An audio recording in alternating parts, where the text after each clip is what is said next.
அந்த சங்கி பயல்கள் என்ன வதந்தியை பரப்புறானுங்க, ஐயோ இந்து பொண்ணு வந்து கிறிஸ்தவ பயல்கள் கேலி பண்ணிட்டானுங்க, கோயிலுக்கு வந்த பிள்ளைகளை கேலி பண்ணிட்டானுங்க அப்படின்னு பொய்ய பரப்புறான்.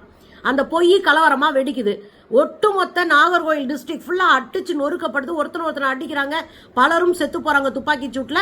இதுக்கு இடையில கோயில்கள், மருத்துவமனைகள் எல்லாம் கிறிஸ்தவ நிறுவனங்கள் இடிக்கப்படுது. 1982 இந்து பாதுகாப்பு மாநாடு நடத்தப்படுது. இவ்வளோ அயோக்கியத்தனம் பண்ணவன் தான் இந்த எம்ஆர் காந்தி.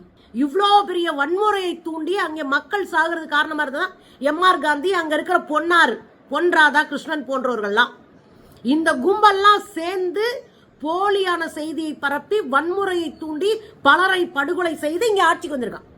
அந்த இடத்துல அதிகாரத்துக்கு வந்திருக்கான். இப்ப சொல்லுங்க, இந்த காலில் செருப்பு இல்லாம நடந்தவன், டீ கடையில் வந்து டீ குடிச்ச இந்த ஆளு, இந்த பெருசு 82 ஒரு இனக்கலவரத்தை தூண்டி மக்களை துண்டாடி பலரை கொன்று குவித்து இன்னைக்கு வந்து எம்எல்ஏவா உட்கார்ந்துருக்கான். ஏன்னா காந்தியா?